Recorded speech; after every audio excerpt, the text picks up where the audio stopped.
Real Estate Entrepreneurs Podcast. Today, we have an OG on the game. You're an OG, man. I gotta call you. I gotta call you like that, brother. You get to call it like you see it, my friend. Call it like you see it. No My problem there. friend Sherman. How do you spell? How do you pronounce your last name, Sherman? Ragland, like the Ragland. sleeves. Yeah, like the sleeves except with a D on the end.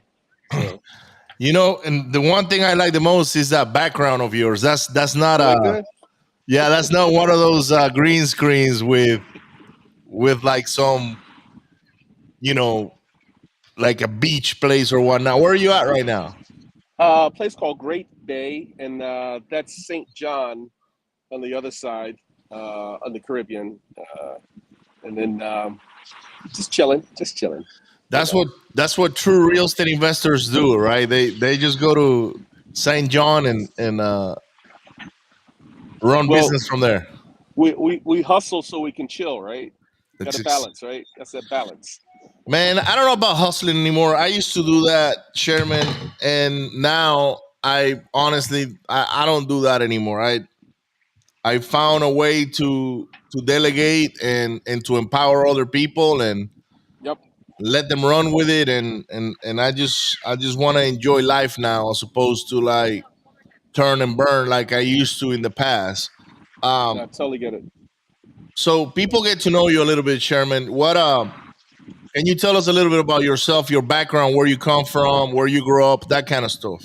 Yeah, so basically from the Washington, D.C. area. My dad was military. My mom was a school teacher. My grandfather was a West Virginia coal miner. And when my dad got out of the Army, he was transferred to D.C. in 1968, right after the riots, the Martin Luther King assassination riots, the riots that followed the assassination of Dr. Martin Luther King. And D.C. was kind of really a little scary because I mean, literally, could when you drove down DC, you could still smell the charred buildings and everything. And grew up had no thoughts whatsoever of going into real estate. I thought I was going to be a high school band teacher. Another story for another day, my friend. But got to college on a music scholarship, and the band the chairman of the music department brings us in. He says, "Ladies and gentlemen, I have some very bad news." And he went on to talk about this thing that had passed. I think in California they called it Proposition 13. State of Maryland had something similar, but basically they put a cap on property taxes. And he went on to explain that basically anywhere from 70 to 80% of all money collected for property taxes go to pay for teachers. And teachers had this thing called a union. So if you basically say there's no new money coming into the school system, teachers basically, the ones who are there, say, we don't care. We're still going to get our raises. So what happens when you have no new money coming in, but you have expenses going up? You have cuts. And what always gets cut? Music, art, theater. So they were whacking like 15 of the high school band teachers across the state. So he basically brought us in and said, "Hey, there's not going to be any jobs when you graduate, so go find yourself another major." And kind of bounced around a little bit, but ultimately found that my passion was real estate. Back then, you could actually get your real estate license, and I, like many people, thought that getting a real estate license was the ticket to becoming a real estate investor. But it really wasn't. But didn't know any better at the tender age of 18, 19 years old. But was fortunate enough later on to get a scholarship or a fellowship to the business school of my choice. I went to the Wharton School of Business, got an MBA. Thought I'd get an MBA to learn how to do real estate investing, which I did not. But I did wind up getting. I'll tell you, you ain't gonna learn this stuff in a classroom.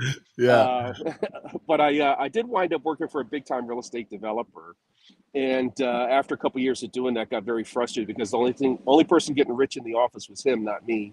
So a couple of years later, I quit and started my own company. Been a real estate investor since 28, 29. So ever since. So it's good life. Good deal, man. So what actually got you into real estate? What was that thing that you said, maybe I gotta go the real estate route? I met a guy. His name was Jim Rouse. You talk about OG Rouse Company, and he wanted to hire me right about the same time I was graduating from college. And I told him he brought me out for a whole day of interviews. Really sort of turned it up, and really enjoyed it. At that point in time, I did not know what I wanted to do after graduating from college, but he really turned me on to the whole real estate space. He was a commercial real estate developer specializing in downtown retail properties, and they built several successful properties: Harbor Place, Faneuil Hall, South Street Seaport. And I remember I told him that I was thinking about going on to get my MBA, and he said to me, Sherman, you're never going to learn real estate sitting in a classroom. You learn it by doing it. And I think he really was the one who planted the seed of something in real estate, but something that went beyond just getting out there and putting kids in the back of my Mercedes with ice cream, hawking houses like a real estate agent. He was the one that really sort of showed me there was a much bigger picture. Man, that was an amazing way to put it, right? Like you're never gonna learn how to do real estate by sitting in a classroom. You're gonna learn by doing it. So true. So true. So that's what got you into like, okay, I'm gonna go do real estate. So the first thing you did was become an agent, right? Well, I got my license, but I never really did the quote unquote agent thing. I Right. mean, I do have a brokerage firm. It specializes in working with investors, and for the longest time, I'd have people come to me and say, "Hey, can we hang our real estate license with you?" And I'm like, "No." But what I did learn along the way is that probably for most people, what I call the frustrated newbie, somebody who spent a lot of money and they're still trying to get traction, still trying to get started in the business. One of the secrets, and I learned this actually from a guy who was a high school dropout. Um, One of the secrets to really getting going in this business is to focus on a little known niche called hacking the MLS. And what a lot of people don't realize is that real estate agents have to present all written offers, and real estate agents through something called the MLS, multiple listing service, control 80% of the market. And so, one of the best ways to get started is to learn how to hack the MLS and then put that on autopilot. Because real estate agents have a standard way of doing business. They have a standard way of submitting offers through something called MLS. And that's something that's very easy to do using virtual assistants, which of course we all know about today. But when I started hacking the MLS back in my 30s, most people had never heard of it.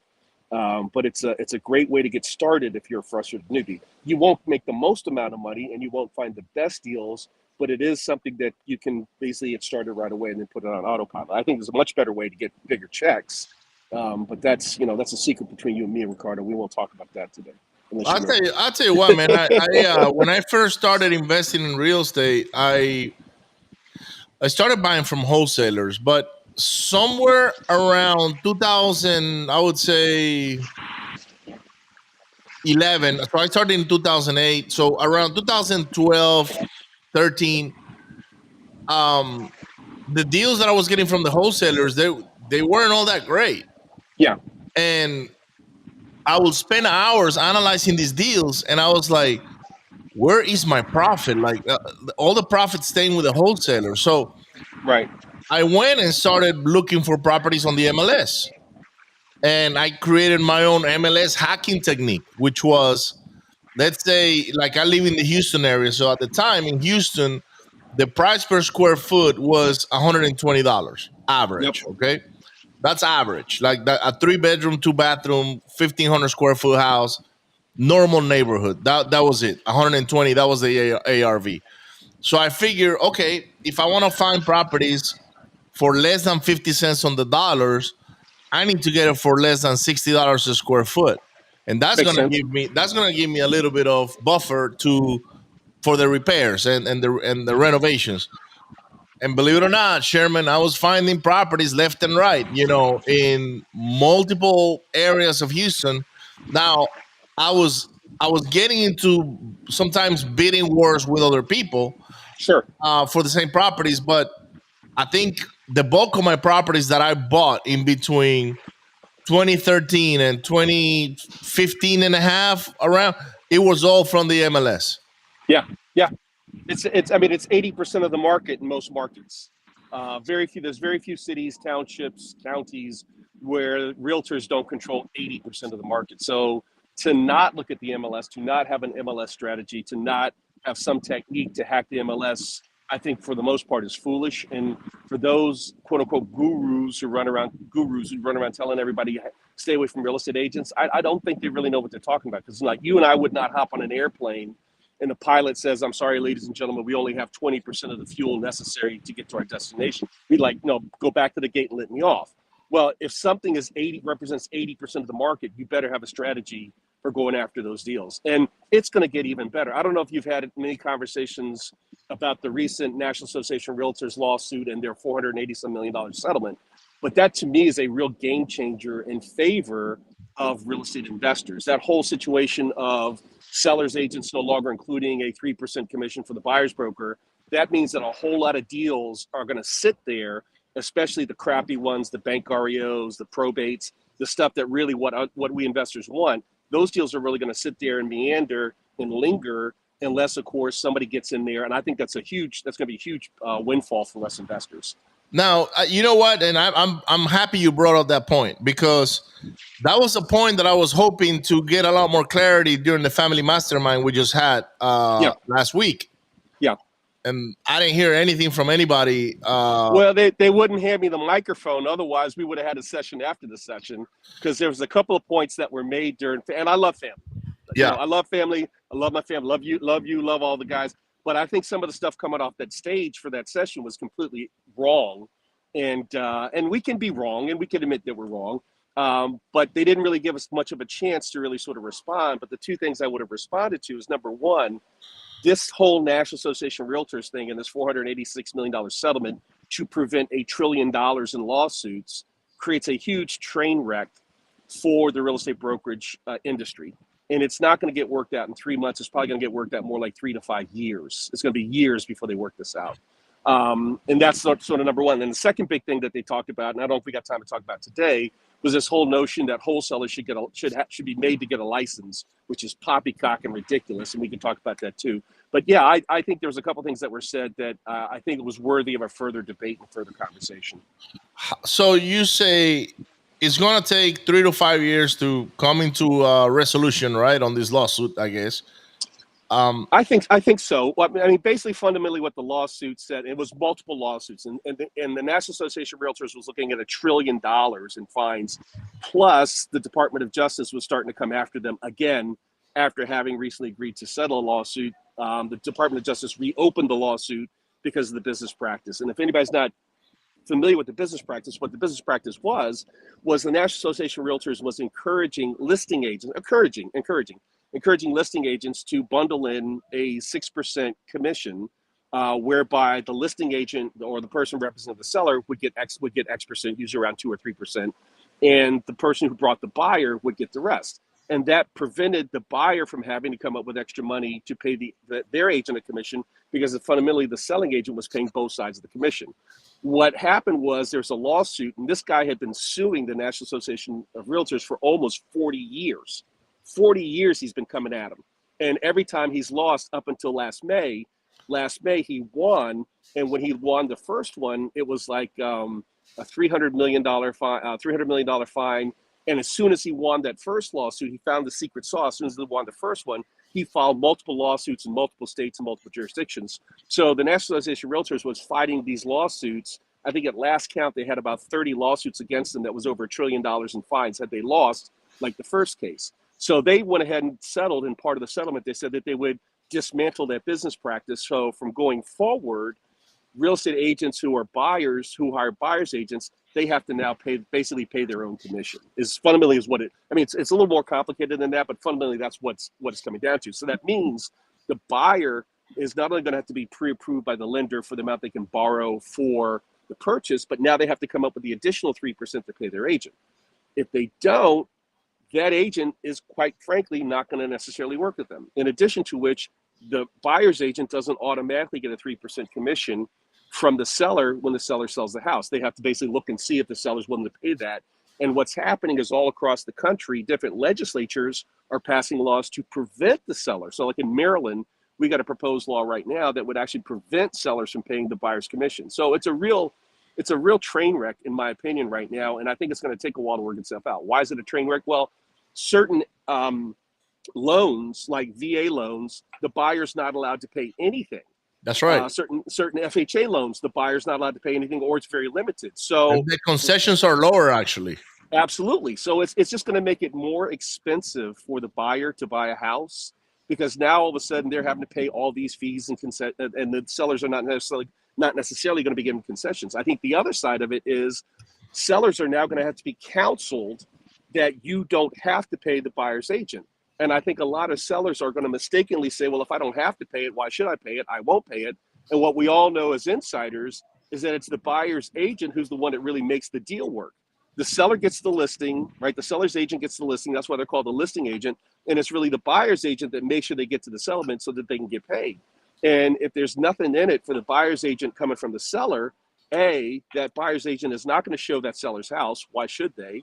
And B, they're not going to be highly motivated to work with that buyer. They're going to basically start steering them, although that's a dirty word in the real estate brokerage community, because in certain kinds of steering is illegal. But they're going to start steering them to deals where the seller is paying the commission. And I think a lot of sellers in the short run are going to say they're not going to pay it because they don't have to pay it. But then they're going to realize, you know what? If I don't pay it, my house is going to sit on the market for 2 weeks, 3 weeks, 4 weeks, 6 weeks, 9 weeks, 12 weeks. Then all of a sudden they'll be like, well, how come my house is sitting so long? My neighbor's house sold in like 2 days. Oh yeah, your neighbor offered a 3% commission to the buyer's agent in addition to the 3% for the seller's agent. You're not. You're only offering the 3% to the seller's agent. Therefore, there was nobody motivated to show your house on the other side of the table. So I think it's going to take a while for that to kick in and people to realize that not paying the buyer's commission is really kind of foolish. How do you think it's going to end up working out for the agents? I think in the end, sellers agents, listing agents who do a really good job at listings are going to make out like fat rats. And here's why. There's a second thing that was going on while all these lawsuits were popping up like mushrooms. There's a company out there called CoStar Group. I'm sure you're familiar with it. CoStar Group is the dominant force in private MLS kind of listing services. They're a software company. So CoStar dominates the commercial real estate space. They had a big time competitor about 15 years ago called LoopNet. They bought them out. They bought out they bought out apartments.com. And most recently, they bought out homes.com in addition to several of these sort of listing services that a lot of MLSs were using. A lot of people don't realize the MLS, the multiple listing service, is not owned by the board of realtors. The MLS is owned by individual boards of realtors or contractors who have contracts with the various different boards of realtors. And what's happening over the past 15, 20 years is that MLSs have been gobbled up. So like an example, in the DC space, we have something called Bright MLS, which is a conglomerate that basically goes all the way from New York City all the way down to North Carolina. So all the MLSs in between got bought up by this Bright MLS. Well, HomeSnap was sort of an add-on tool that we were using. Zillow is another example, where if a consumer goes to a Zillow or HomeSnap, they would see multiple real estate agents associated with that property. And what was happening is those real estate agents were paying money to Zillow, paying money to HomeSnap, to have their profile featured for those listings. They were not the actual listing agents. They were just being featured. So consumers, not knowing any better, would basically call one of those agents, whoever paid the most amount of money, said, hey, can you sell me that house? They're like, sure, sign my buyer broker agreement. And then they would negotiate with the seller's agent. And nobody was the wiser. Well, CoStar Group has a fundamental philosophy of not doing what Zillow does, of not doing what HomeSnap did. So they bought homes.com, and then homes.com bought up all these other software services, so that homes.com is going to become the 800-pound gorilla in the single-family house space.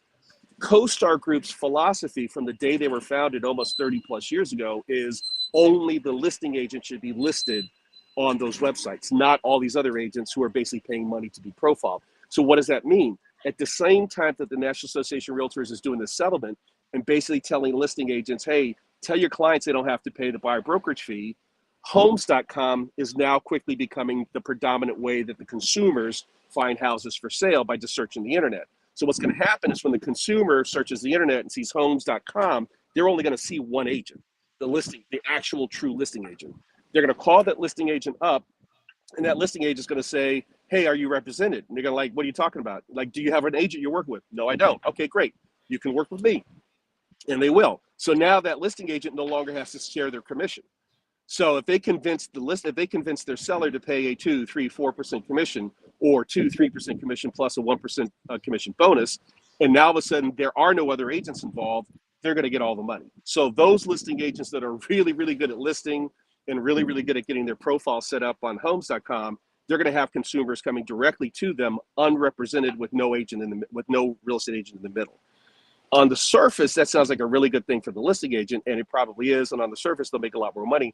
But behind the scenes, it's not really a good thing, because there's something in real estate brokerage called fiduciary responsibility. And that's one of the things that we teach, one of the things that we use when we hack the MLS. The agent, whoever hires the agent, regardless of how they're being paid, is responsible for what's called a fiduciary responsibility. So, in other words, a listing agent, if they're talking to a buyer who finds them on the internet, and the buyer says, "Hey, I think I want to offer $300,000 for the house," and the agent says, "Well, can you go higher?" Yeah, I can probably go as high as 385, but I just want to offer 300 for now.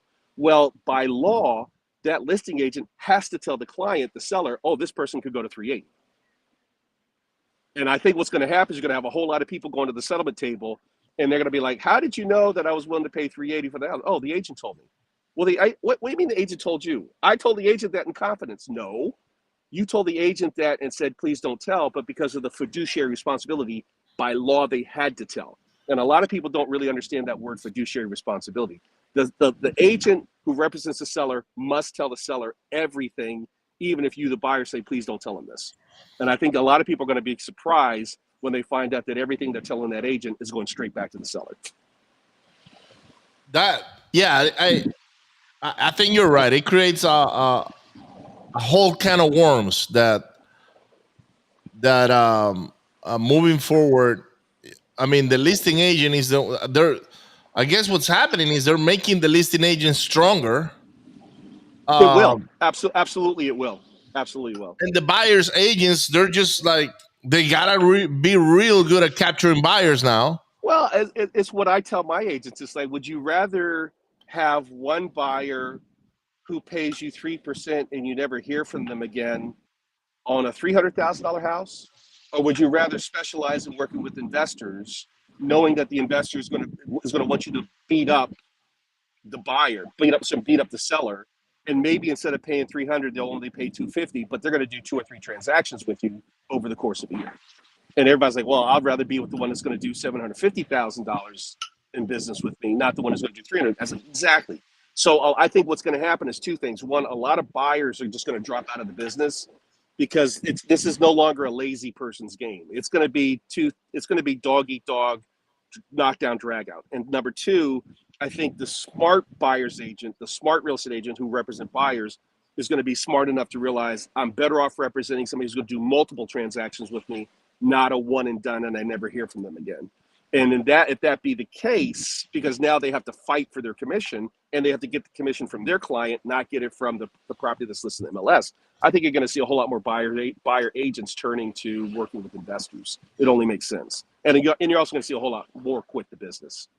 Of course, yeah, it's no longer I'm gonna list your house and let it sell on the MLS or and like me personally, I never been an agent and Yep. I don't want to be one. Like Yeah. I don't like opening and closing doors. I don't like the whole house showing, Totally get the it. babysitting a buyer through 10 houses so they can say later on, "Oh, we just decided to rent," right? Totally get it. So I'm But answer this for me.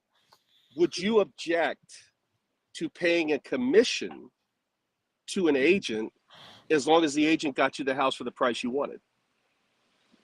it's I guess it all depends on the situation, right? So like I'll give you an example.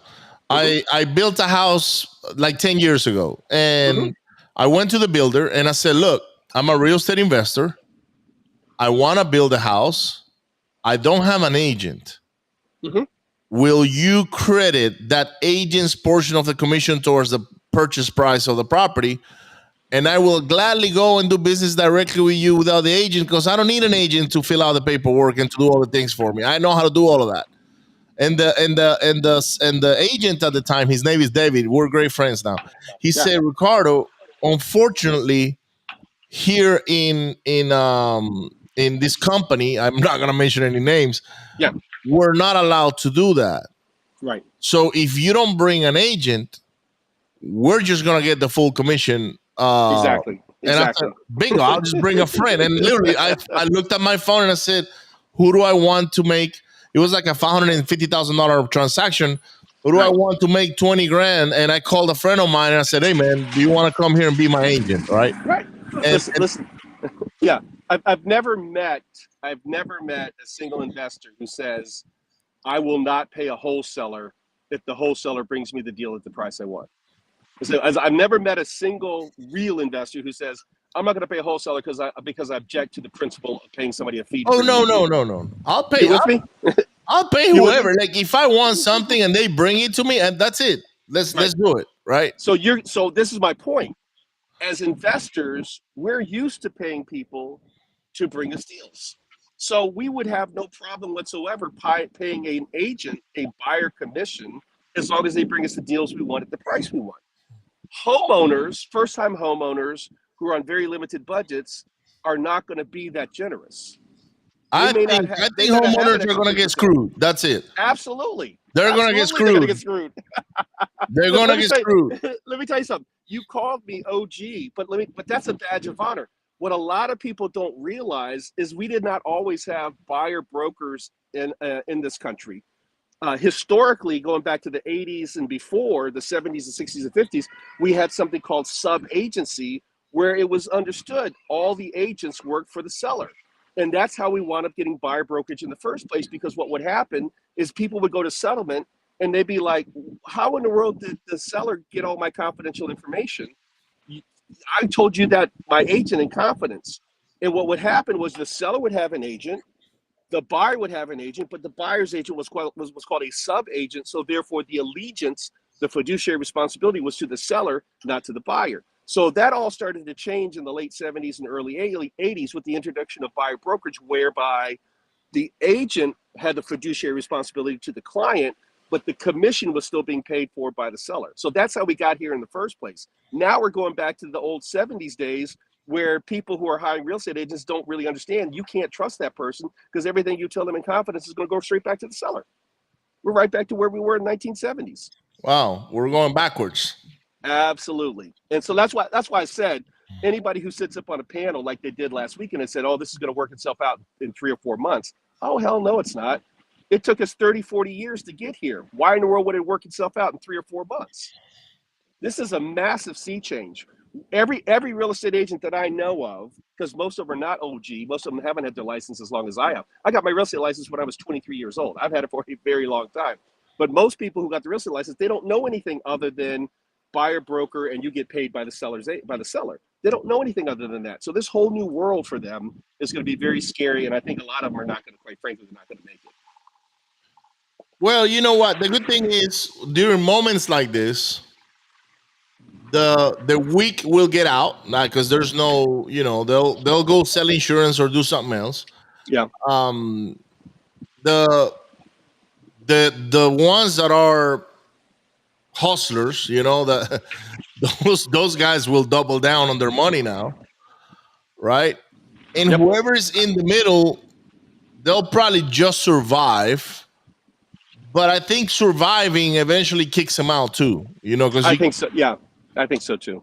And again, I think this disruptions always create winners and losers. The mortgage meltdown and Countrywide going out of business in 2008 created a bunch of winners and losers. Supply chain disruptions, COVID. This time around, the winners, I think, the big winners, I think, are going to be real estate investors, especially ones focused on single family houses. This whole disruption is going to allow us to really sort of slip in there, pay the commission to the buyer's agents, go after people who've had houses sitting on the market for 2 times, 3 times longer than what they think it should be. They're going to be moping and groping, talking about, oh, my neighbor's house sold in 2 days. But it's like, yeah, your neighbor offered a 3% commission, you didn't, and after a while they're going to get frustrated and sell it at a discount to folks like us. So let and me that's ask, and that's let me ask you a yeah. question. Um, and this is something that I've always wondered, and I don't think I've ever asked this question to anyone else before. Why is it, or why do you think, in your opinion, that you see these brand new wholesalers coming into the business, okay? And they start cold calling and they're very aggressive. They're cold calling all day, 8 hours a day, until they get that one deal that's gonna put $10,000 on their checking account. And then you get the agents that are coming, they have to go get licensed and they gotta, pay for their school and all that. But they don't invest in marketing. Now the wholesaler is maybe is told by a guy like you or me or maybe somebody else, look, if you don't have any money, go ahead and pound the phones at the beginning. But as soon as you start making money, then you got to reinvest into marketing. That way you start having leads coming over to you, not you chasing the leads all the time. Why is it that I would say a big percentage of the agents don't invest in lead generation. I think most agents are lied to be honest with you. Again, being OG, being old guard, in the old days, it was understood that the broker is going to do the marketing and you, the agent, basically get the leads from your broker and then you go run with it. And what has happened over time, especially with the proliferation of franchises like Keller Williams and Coldwell Banker, Century 21, and Exit, and et cetera, et cetera, et cetera, is that brokers, with the exception of Keller Williams, like and they are exceptional. The exception of Keller Williams, most brokerage firms do not invest in education for their agents, and certainly don't invest any money in terms of marketing. There once was a point in time the National Association of Realtors did a lot of investment in marketing. They used to have some killer ads out there on TV. I don't know the last time I saw. Well, yeah, it was probably about 2 or 3 years ago, but it was pretty lame. But National Association of Realtors used to have this ad they ran in the '90s. It's called "The Worst Way to Sell Your House." It's like the worst way to sell your house is to sell your house, and if you it is the worst way to sell your house. And then we go on to explain why you are at a significant disadvantage by not hiring a realtor. So I think the problem is the industry has not really, because it's been such a I don't want to call it monopoly, maybe an oligopoly, maybe. It's had such a chokehold. They basically have done a good job of convincing the general public that you need a real estate agent, but not any one individual real estate agent. And it's really been up to the individual real estate agent to do their own marketing.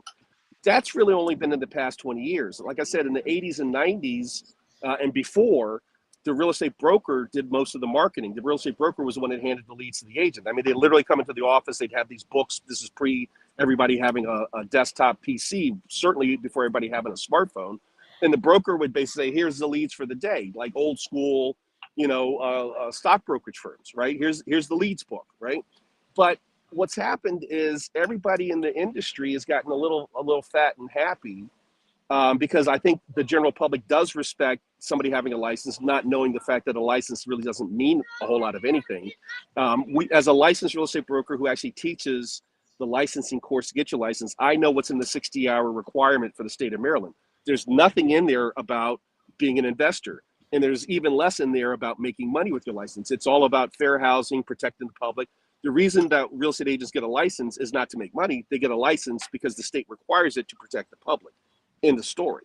So they get a whole lot of, preparation for that 60 hours and preparation to go take the exam that's on fair housing and protected classes and all that kind of stuff. But there's nothing in there about investing. There's nothing in there about marketing. There's nothing in there about running it as a business, which is why so many real estate agents, quite frankly, fail.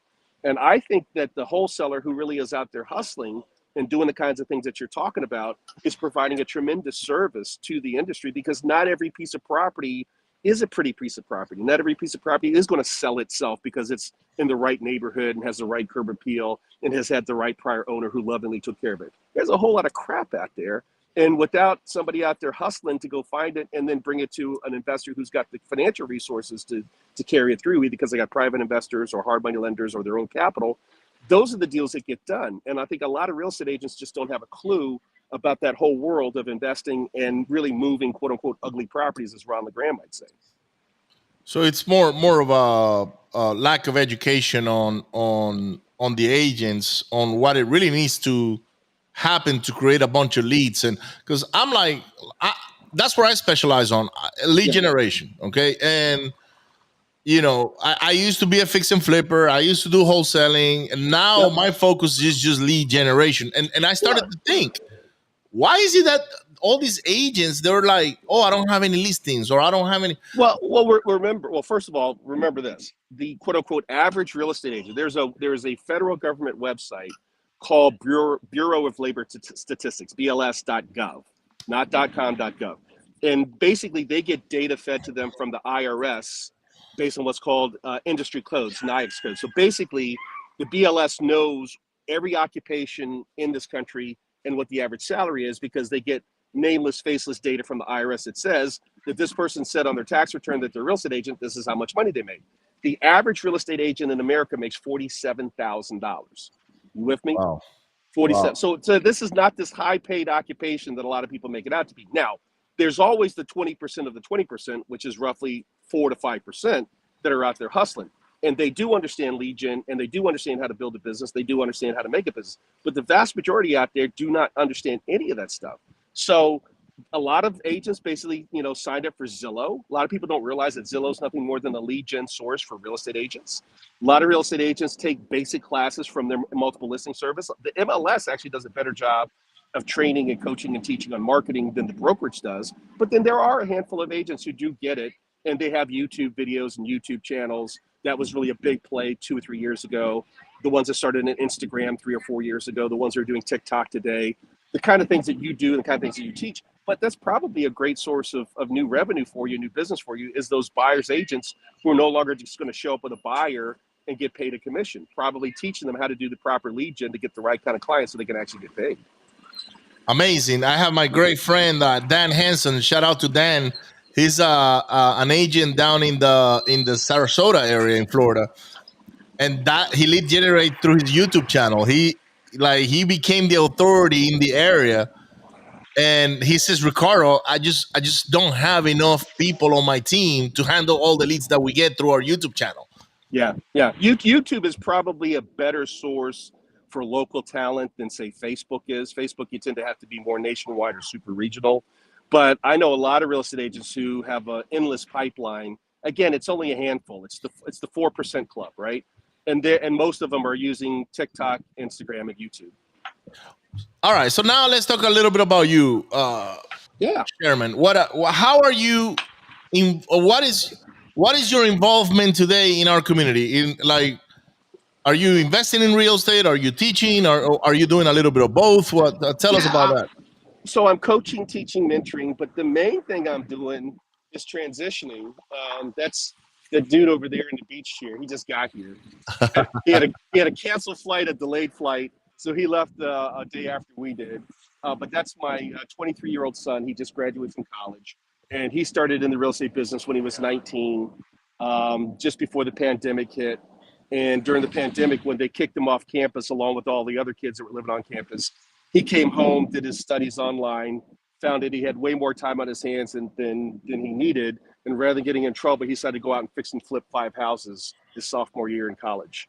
And so he got the real estate bug. And so now we're working through where I'm really sort of transitioning the business, the day-to-day operations business over to him, and sort of pruning my portfolio to make sure that when he takes over, he's got good cash flowing properties, not a bunch of junk. Because when you first get started, as you know, Ricardo, you just buy anything. Oh yeah, I bought things with STDs, man. You have no. I mean, I look back and I'm like, why did I do that? Because you could. And there was always a challenge of like I can conquer that property, and Yeah, and exactly. And usually it wound up kicking your butt. exactly, yeah. So So as you get older and wiser, a little bit grayer, you become, hopefully somewhere along the way, you become less opportunistic and more strategic. And when you become more strategic, you start really sort of laying the foundation for generational wealth. And that's, what I've been doing for the past several years. And now I'm just sort of accelerating that. I think, if God willing, I think I got another good 20 years left, but I want to take at least the next 3 to 4 just to really sort of hand everything over to him and get him Yep. set up. So, Yep. yeah. So, Yep. but I know you have coaching programs too, right? Yes. What? Talk to me about your coaching program. What do you do in your coaching program? Who's your ideal client? Well, I used to say my ideal client was somebody who was headed towards retirement with kids, but my son David, who's 23, really got a hold of my sort of flagship coaching program. It's kind of funny, real quick, funny story. So we used to produce it in these 2 1-inch binders with 30 CDs. You, of course, know who Tony Robbins is, right? Right. So Tony Robbins had a flagship program. I think it was called, oh God, what was it? Something about 21 days or something like that, or 30 days, something like that. He's got so many of them. It's hard to remember This one is the particular one. This is the one that he sold in infomercials and sold with Gunty Raker for years, and sort of set the stage for everything that came later. In any event, I sort of said, one day I was going to take, my flagship intro course, which was sort of like Ron LeGrand meets Tony Robbins. And I created something called 21 Days to Real Estate Riches. And it really was a course you did over a 21-day period. Every day for an hour and a half a day, you'd go through, and it would develop the habit of you working on your real estate business an hour and a half a day for 21 days, which means when the 21 days is over, you're still in the habit of working on your business for about an hour a day. And if this is going to be something that starts off as your side hustle, but then becomes your real gig, making the commitment to spend about an hour and a half, 2 hours a day is really kind of fundamental. So long story short, we had lots of success stories. We were predominantly a brick and mortar company. We had a 10,000 square foot event space. We had people coming from all over the region.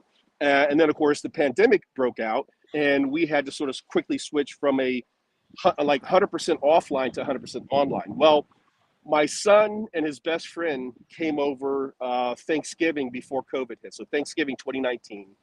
And my son says to me, Dad, are you still teaching people how to do real estate? My high school buddy, Neil, wants to get in real estate. Would you be willing to talk to him? I said, sure, have him come on over when you're home for Thanksgiving break. So two of them are sitting in the kitchen. I'm talking to them. I'm vetting them. They both demonstrate that they're completely serious and sincere about it. So I'm like, okay, wait here. My office is like 7 minutes from my house. I went to the house, grabbed 2 bags, gave each one of my kit, my course, right? And I handed it to him. My son looks at it. He goes, what are these? I said, they're CDs. He says, what do I do with them?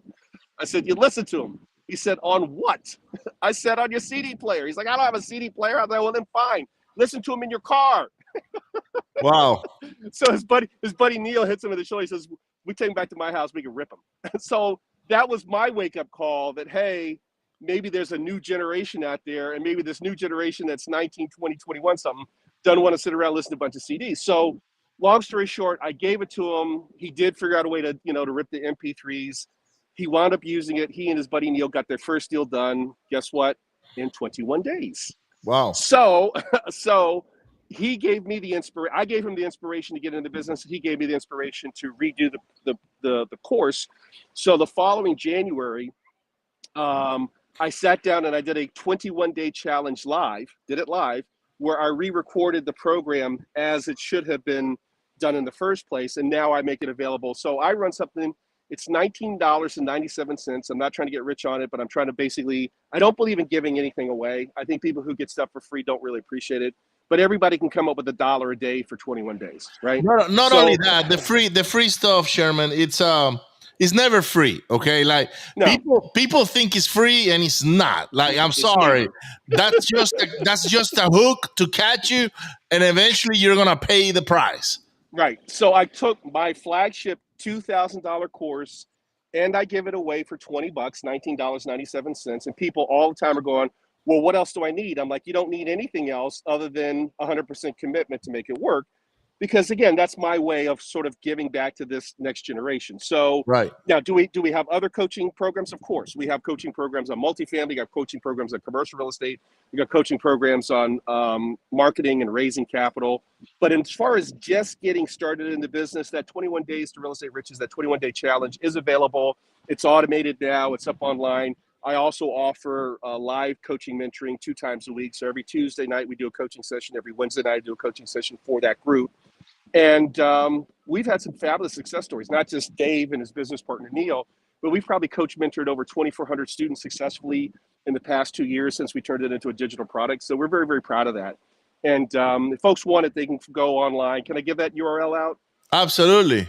Okay, so they can go online to 21-day quick start challenge, 21-day quickstartchallenge.com, 21-day quickstartchallenge.com. And then most recently, we've partnered up with a company that has some AI technology for finding off-market deals, what we call FSBO deals. So the 21 Days to Real Estate Riches is week 1 is foundation, learn the business. If you've not been involved in the business, you didn't grow up in a real estate family, you don't know the basics. That's week 1. Week 2 is hacking the MLS. Week 3 is putting that whole thing on autopilot. So fundamentally, it's a course about how to properly hack the MLS to make deals happen quickly and then put it on autopilot. We came up with another course. It's called Cruising for Cash, and that's cruising for cash or cruising the number 4 cash. And that really goes after the FSBO deals where we give you the software. You can download the software, have it for a 14-day trial to see if you really, really like it. After 14 days, you got to pay $44 for it. But it's a 14-day trial where basically you have a mobile app and desktop software. And then over 4 days, an hour and a half a day, for 3 days, 3 of the 4 days, we show you how to find deals. I have something called 101 Things to Look For when you're cruising for cash. Overgrown lawns, mailboxes falling down, trees falling down, property falling down, et cetera, et cetera, et cetera. And then once you identify these properties, you click the blue button. We call the click the white button. Blue white button turns blue. So click the blue button. Click, click, click, click, click, click, click, and then all those properties you identify are on your desktop. And then on the last 2 days of the program, we show you how to use the desktop software. And then on the final day of the program, so it's 4 days. On the fourth day, you actually meet with us live, and during that live session, we actually write checks for people who found deals.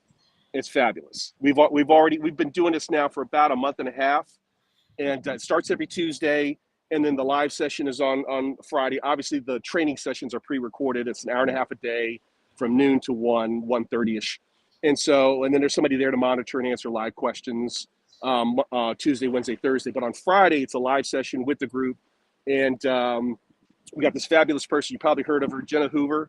You know Jenna? Yep. Yep. So Jenna hosts our Friday session, and that's where she literally works with you. And if you got something that's really amounts to a deal, we'll literally write you a check on the spot and pay you for the deals. So that's called cruisingforcash.com. So that's what I'm doing. Hey, by the way, I posted on the comments the 21 day quickstartchallenge.com. Make sure you hit that up. If you're brand new and you're looking for an amazing coach, Sherman is one of them. He's been in the business for a very long time, and he's seen it all, right? So, you know, one of the things that I like to tell our audience is that, you know, when you hire a coach, find a coach that is walking the talk, right? Like, do they do what they say they do? Have they done it? You know, can they show results? Can they, you know? And you said it. You've been doing this for a very long time. I'm pretty sure that your students are having success today. Otherwise, you wouldn't be in St. Thomas just hanging out by the beach with the family, right?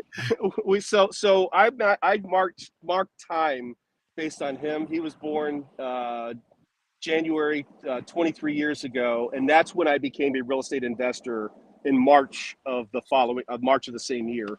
And so, coaching, teaching, mentoring people for 23 years. We bought this place about 20 years ago and been coming down 2-3 times a year ever since. But yeah, I totally agree with you. Whatever, real estate, like everything else, Ricardo, as you know, is really, really simple. It only takes 3 things to be successful: the right system, the right support, and 100% commitment. And the reason why most people fail is because those 3 things don't come together at the same time. The right system. There's certain systems that work better in up markets, certain systems that work better in down markets. Certain systems work no matter what the market. Stuff that you teach, stuff that I teach. The 21-day course, because it's hacking the MLS, it works in any market, up or down. If I was not doing the 21-day system, or if I was more advanced to that, I'd probably look at somebody who was teaching how to do sub 2, right? Because that's going to be the hot thing going forward for probably the next couple of years. But bottom line is this: the right system needs to have the right support. That means the right mentor and the right team around that mentor. And if you have those 2 things, you're almost there, but you still got to bring 100% commitment. And of the 3 things, commitment is the great multiplier. If you bring 0 commitment into a room with the right system and the right support, you're going to get 0 results. But if you bring at least 100% commitment and the system's okay and the mentor's okay, you're still going to make something happen. So the most important thing, people say to me all the time, well, do I need money? Do I need experience? Do I need a license? You don't need any of that stuff, but you need to come ready 100% of the time when class is open. Don't be signing up for stuff and then not showing up. Don't be signing up for stuff and then coming in late. Don't be signing up for stuff and then leaving early. There's nobody to if you're that kind of person, there's nobody to blame seriously but yourself. I love that. I love that, man. I did during the pandemic, I did a 5-day challenge. Okay. And the 5-day challenge, what I did it was Zoom calls. It was one day I was just bored out of my mind. I was in the middle of the lockdown. And I was like, what do I do right now? You know what? I'm just going to show people how I do business, right? So I created this 5-day challenge, and it was free, 100%.